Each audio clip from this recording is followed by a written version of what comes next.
A paz do Senhor, querido professor, aluno, e você também que nos assiste, mas que ainda não é um aluno frequente da EBD, né?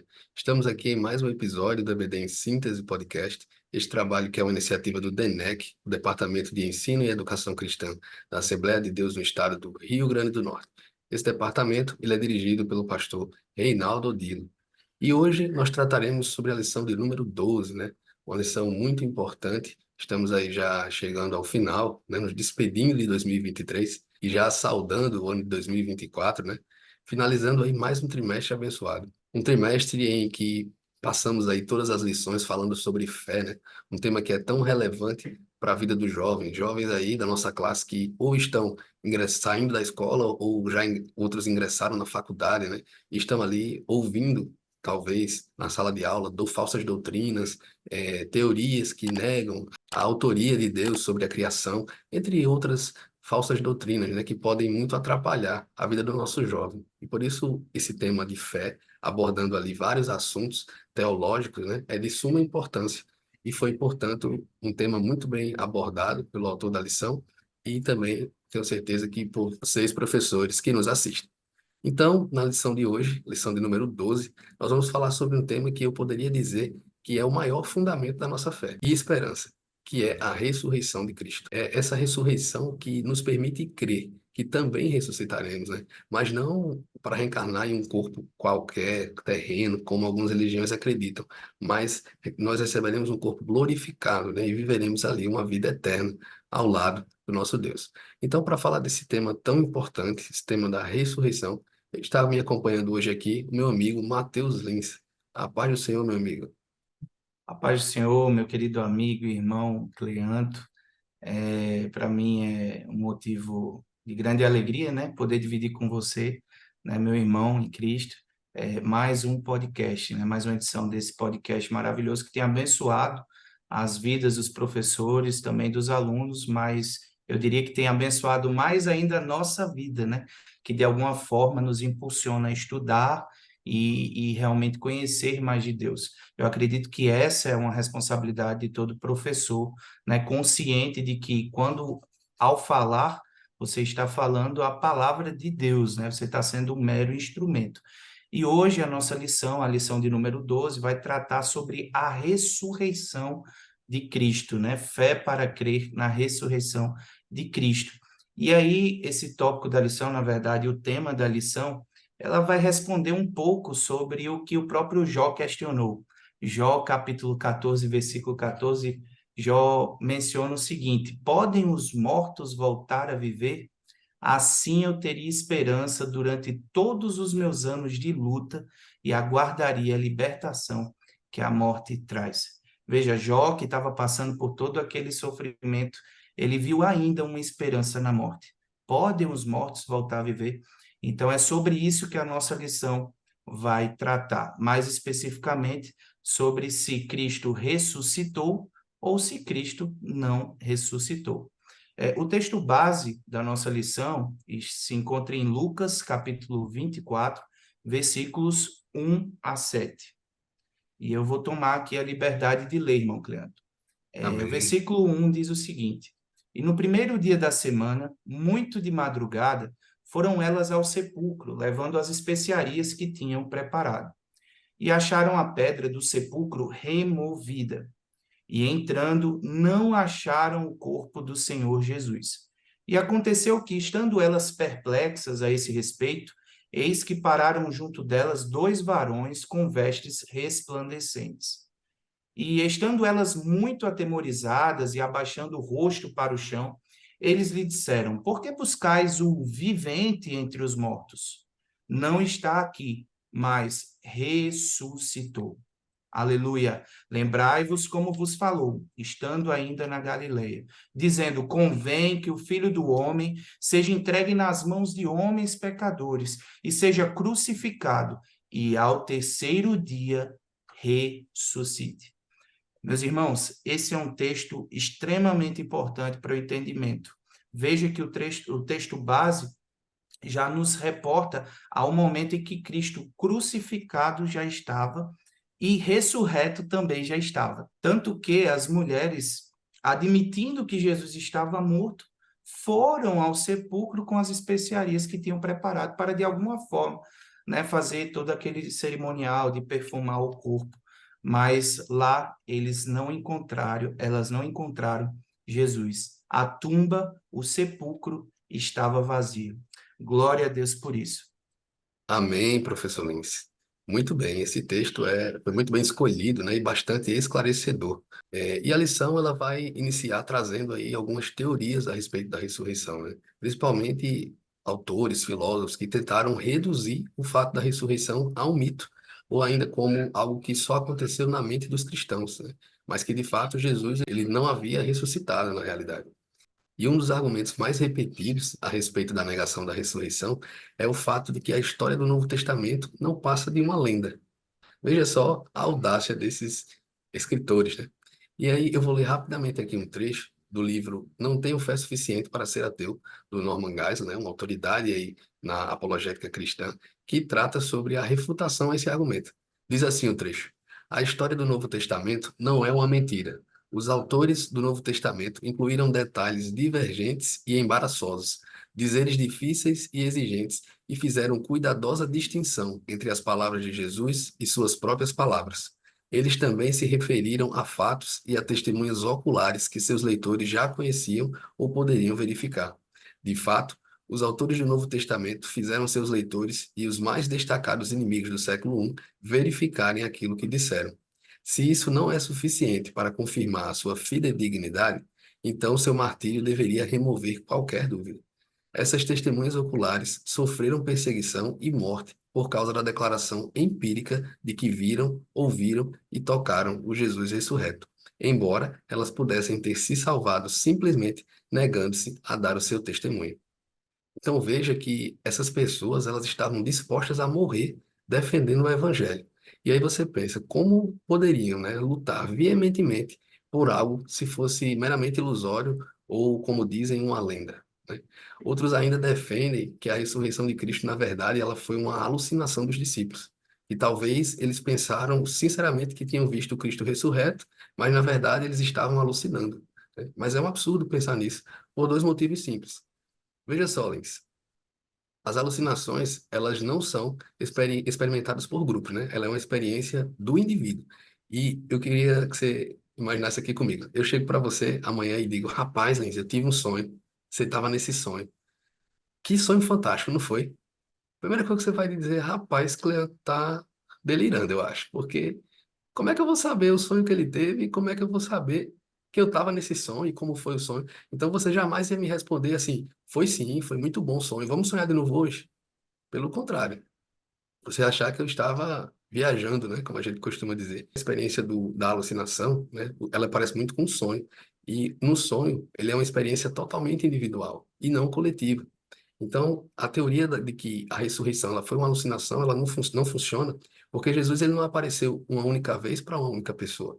Foram dezenas de ocasiões diferentes, em diferentes cenários, para diferentes pessoas e durante 40 dias. Homens, mulheres, ele foi visto andando, falando, comendo, entre outras situações, né?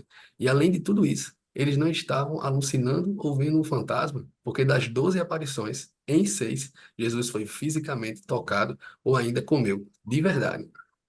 E o segundo motivo que refuta essa ideia de que foi uma alucinação, né, é porque o túmulo, como você já bem disse, estava vazio. Se mais de 500 testemunhas oculares tiveram a mesma alucinação em 12 ocasiões diferentes, então por que as autoridades judaicas ou romanas não exibiram lá o corpo de Jesus pela cidade? Isso seria como um nocaute no cristianismo. Eles não queriam tanto negar essa ideia, então era só pegar o corpo de Jesus e expor ele pela cidade toda. Está aqui aquele Jesus que vocês dizem que ressuscitou, ele está aqui.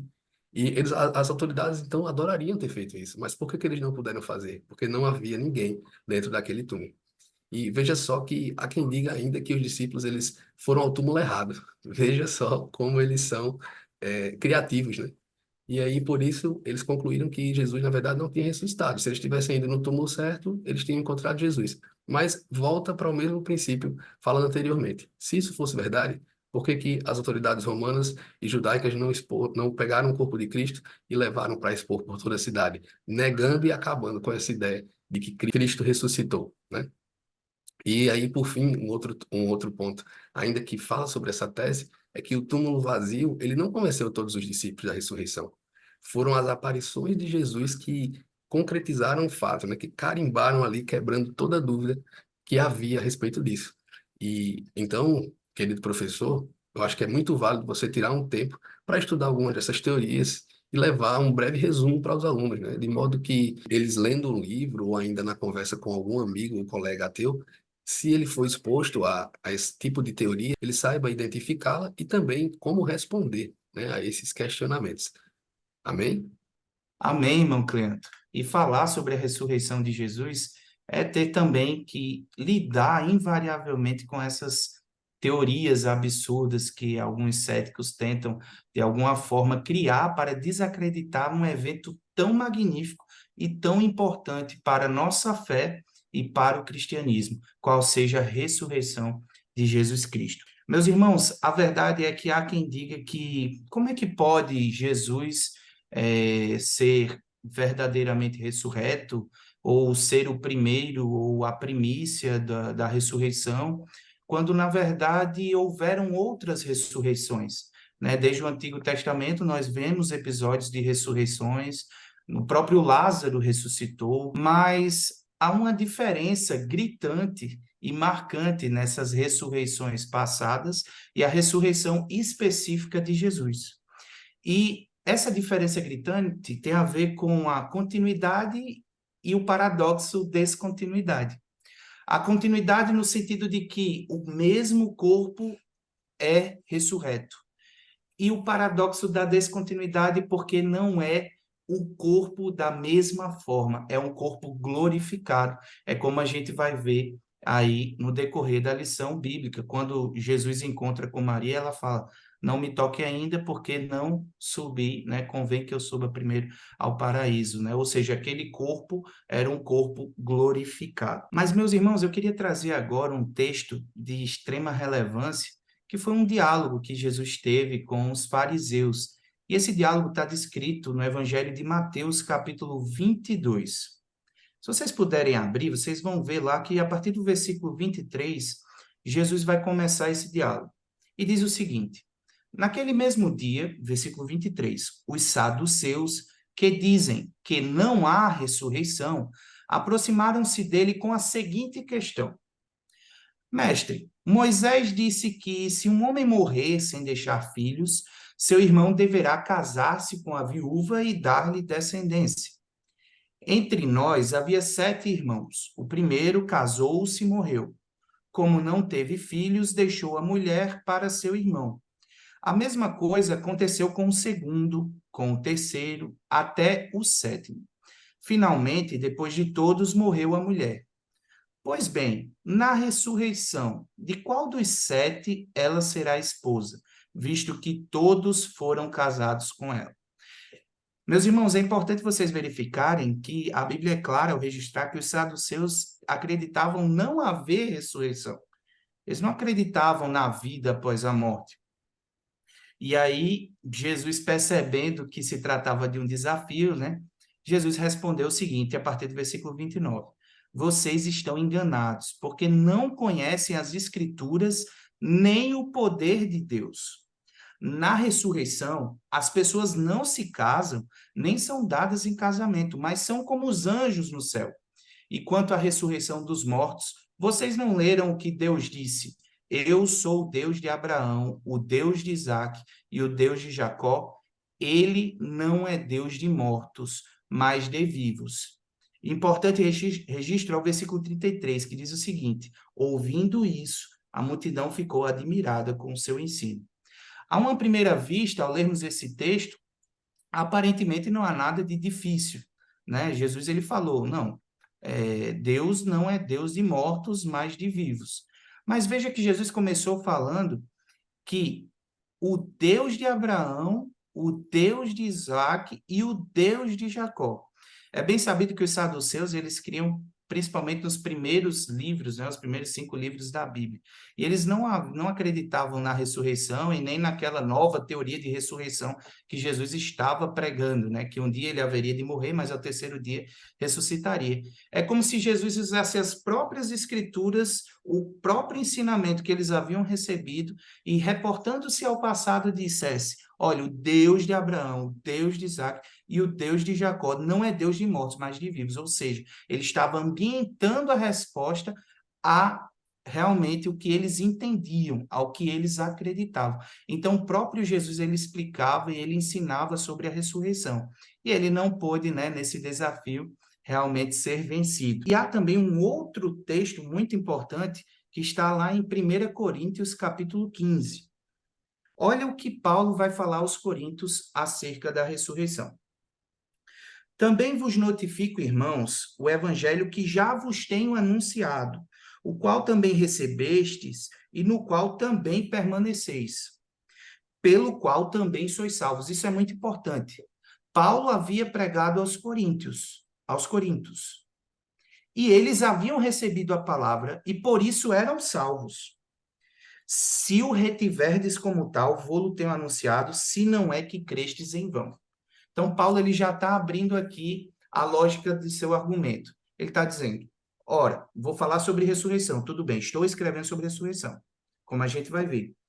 Mas eu queria lembrá-los que eu já preguei a vocês um evangelho, vocês receberam, acreditaram e por isso são salvos. Se é que vocês acreditam da mesma forma e permanecem da mesma forma no evangelho pelo qual eu sou testemunho, o evangelho que eu ensinei. Versículo 2, pelo qual também sois salvos, se o retiverdes tal como vos tenho anunciado, se não é que crestes em vão.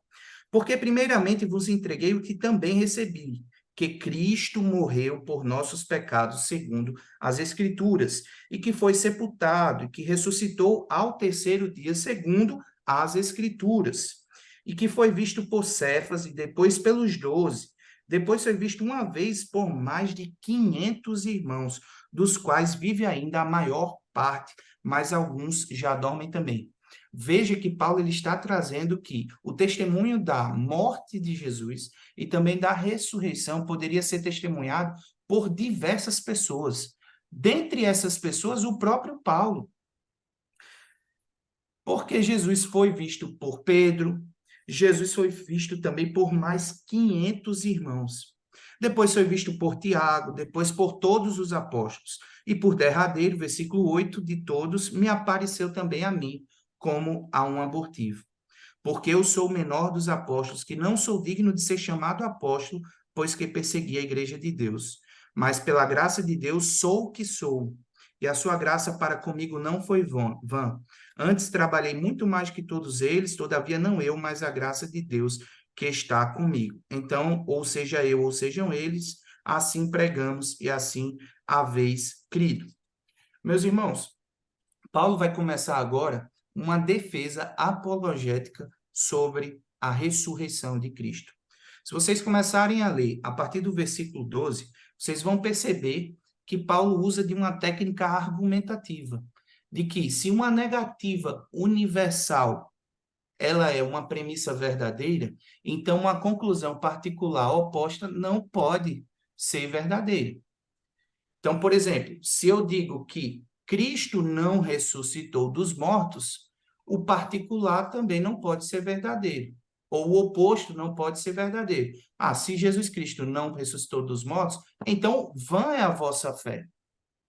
Você não pode dizer, ah, Jesus não ressuscitou dos mortos e ainda continuo sendo crente. Jesus não ressuscitou dos mortos e ainda sou salvo. Ora, se Cristo não ressuscitou, então tudo o que pregamos depois da ressurreição de Jesus é vão. A sua fé é vão. Então não há expiação dos pecados, não há perdão dos pecados, não há justificação, não há adoção. Então tudo não passou de uma grande mentira. Então, meus irmãos, essa é a grande diferença também que nós podemos elencar do cristianismo para as outras religiões.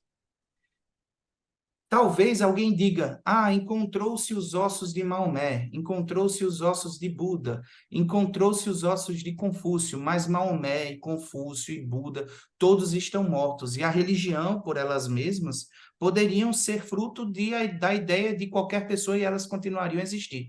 No entanto, se Cristo não ressuscitou, é vã a nossa fé. Veja o que Paulo escreve. Ora, se prega que Cristo ressuscitou dos mortos, como dizem algum dentre vós que não há ressurreição dos mortos? E se não há ressurreição de mortos, também Cristo não ressuscitou. E se Cristo não ressuscitou, logo é vã a nossa pregação e também é vã a vossa fé. E assim somos também considerados como falsos testemunhos de Deus, pois testificamos de Deus que ressuscitou a Cristo, ao qual, porém, não ressuscitou, se na verdade os mortos não ressuscitam. Então veja que precisou-se de um certificado. Deus, ao ressuscitar Cristo dos mortos, ao tirar Cristo dos mortos, era um certificado de que Deus estava recebendo aquele sacrifício e de que os pecados de fato estavam sendo perdoados. Porque nós sabemos que onde há aliança, e essa aliança é de eterna salvação, é necessário sangue. Mas não é qualquer sangue, era o sangue de Cristo. Então precisava que Cristo de fato morresse e que Cristo de fato ressuscitasse. Então Paulo ele está dizendo: e assim somos também considerados como falsas testemunhas de Deus, pois testificamos de Deus que ressuscitou a Cristo, ao qual, porém, não ressuscitou, se na verdade os mortos não ressuscitam. Porque se os mortos não ressuscitam, também Cristo não ressuscitou.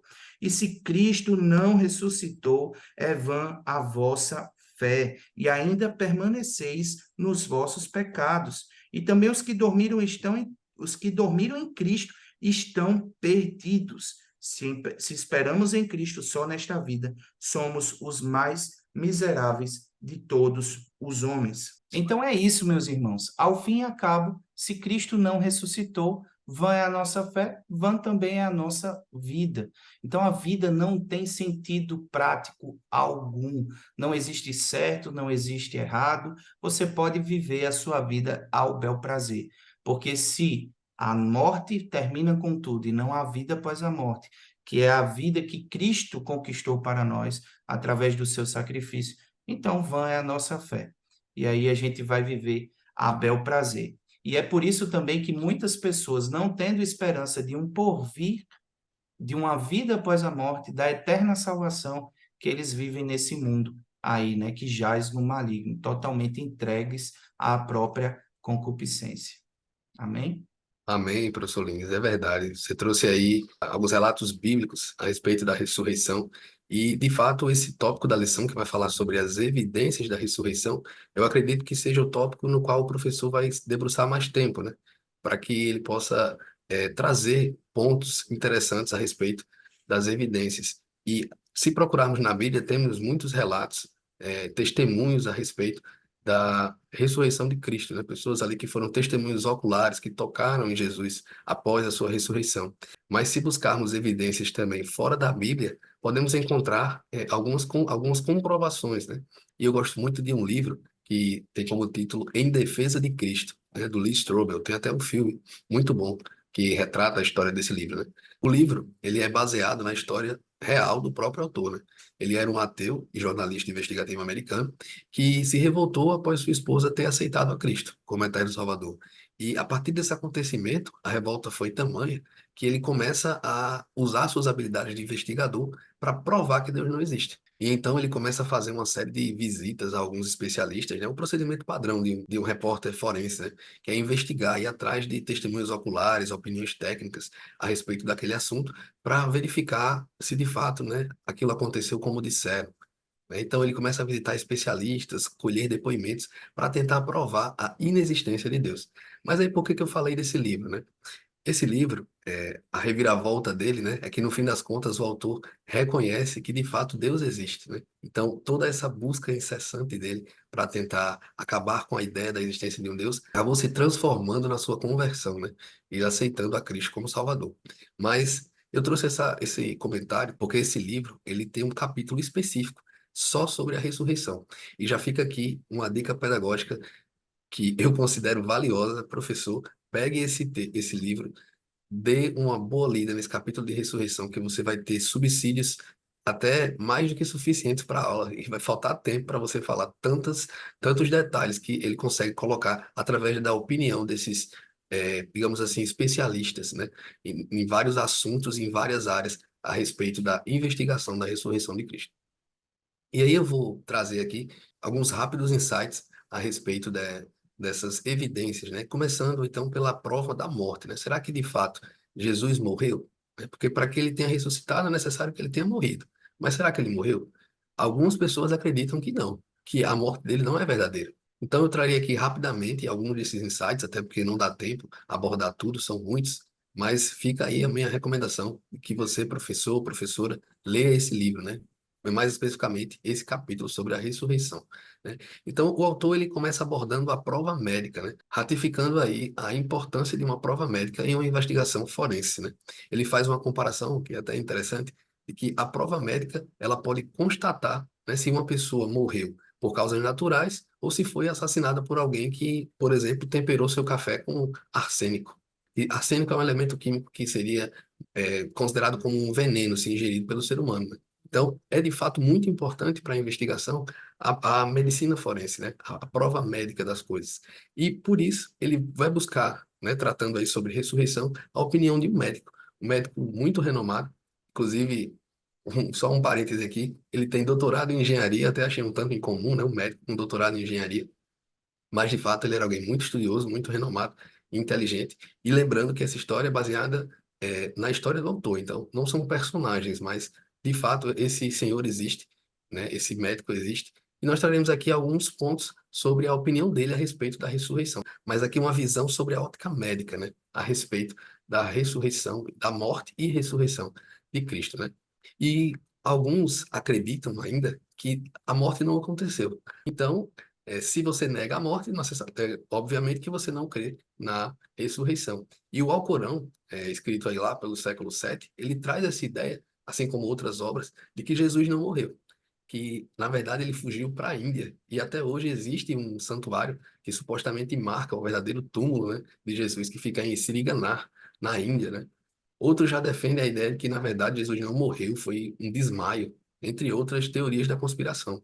E então, o autor do livro, ele vai até esse médico, conversa com ele, e eu vou trazer aqui alguns tópicos que eu achei interessante, mas, repito, são muitos argumentos que ele coloca nessa conversa, né? Uma longa conversa que não caberia trazer aqui, mas fica aí a dica para você, querido professor. E o nome do médico é Alexander Matthew, que havia estudado a fundo aí os dados históricos, arqueológicos e médicos a respeito da morte de Jesus, né? E ainda que não tenha sido possível ele realizar a autópsia, né, porque o corpo não estava lá, o túmulo estava vazio, mas ele fez toda essa análise com base nos seus conhecimentos. E aí ele começa relembrando o momento antes da crucificação, né?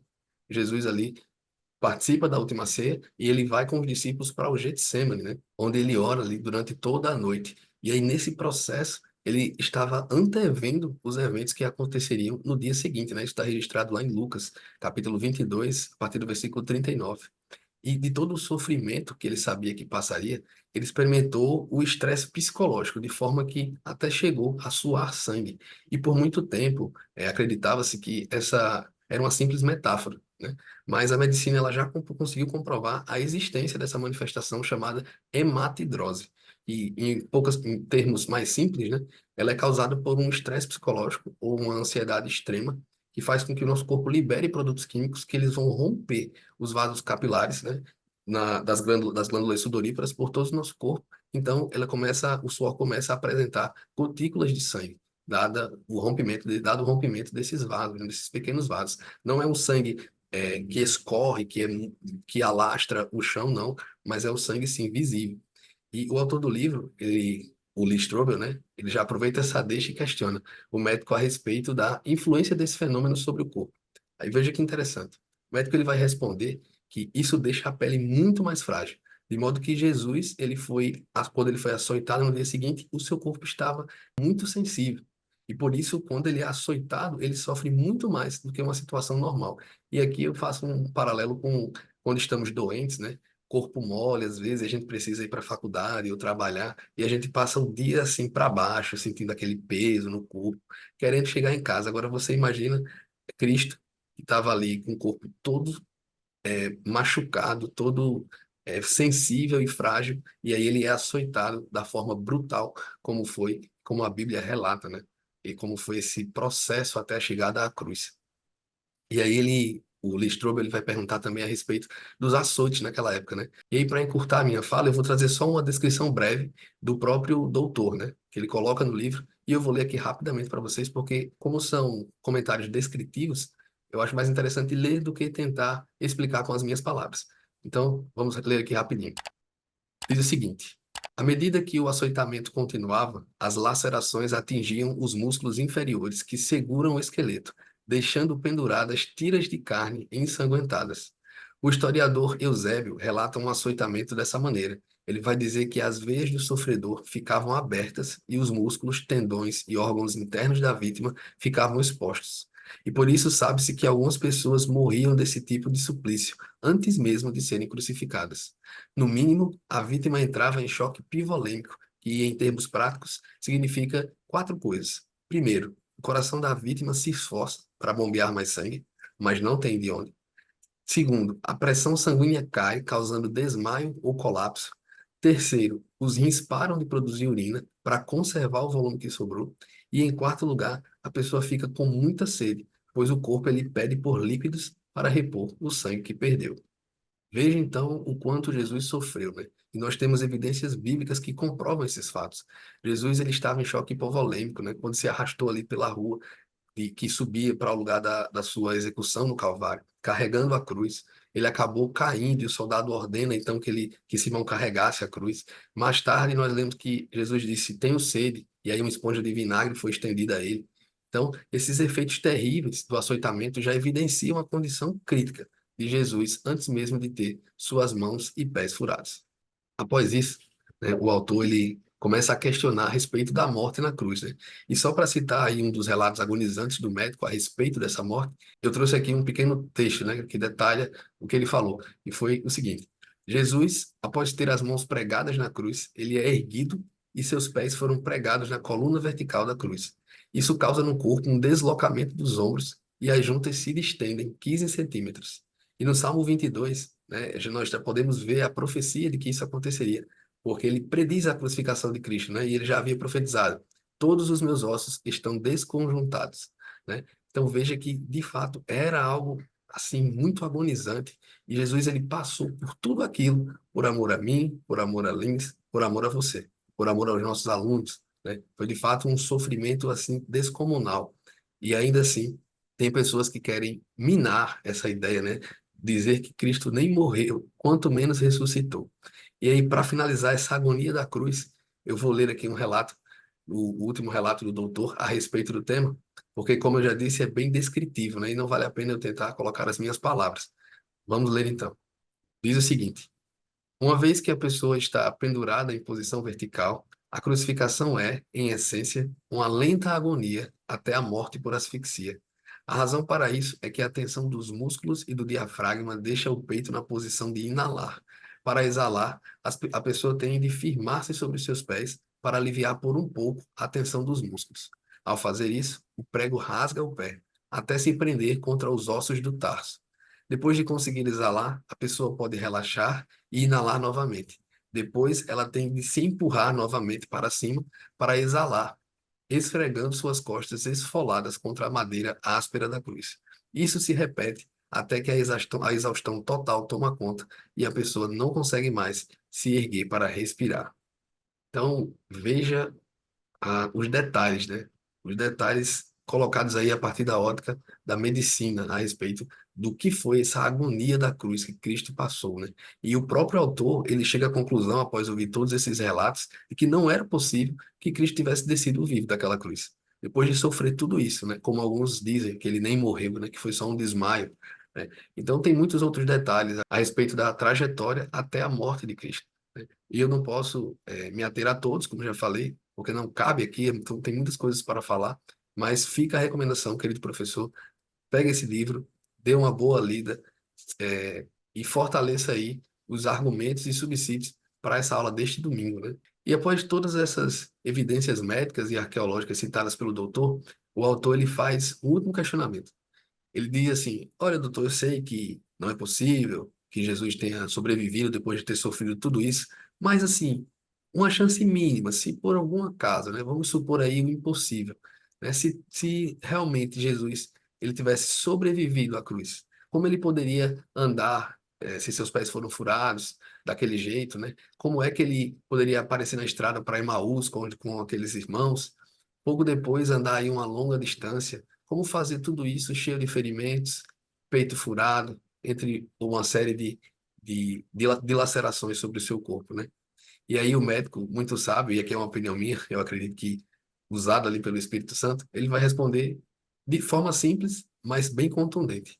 Ele disse: alguém de aparência tão destruída como supostamente Jesus estaria, seria capaz de inspirar os seus discípulos a sair e proclamar que ele é o Senhor da vida, que triunfou sobre o túmulo. Os discípulos jamais o veriam como alguém que venceu a morte, se assim ele tivesse aparecido aos discípulos, né? Por isso é sem sentido nós imaginarmos que Jesus apareceu desse jeito, nesse estado, como ele tinha acabado de sofrer na cruz, né? Digamos assim, se ele tivesse escapado daquela morte. Veja então o quanto Jesus sofreu por nós, né?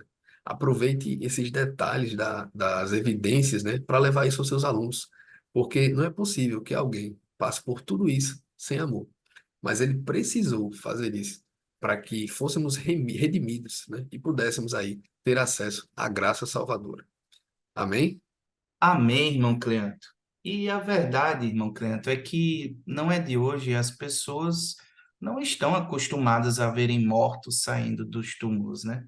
A incredulidade de hoje é a mesma de antigamente, mas Paulo estava dizendo que não só ele, mas outras 500 e também os apóstolos, todos viram a Jesus. E é interessante que se você presta atenção, como que Jesus precisou satisfazer as condições para a morte para poder perdoar os nossos pecados. Porque veja, se a morte está umbilicalmente ligada ao pecado, só quem peca morre. Mas Jesus não tem pecado. Jesus não tinha pecado, Jesus não tem pecado, Jesus não peca. Ele precisou carregar sobre si as nossas dores, atrair para ele todos os nossos pecados, e aí satisfazer a condição, a única condição que o faria morrer.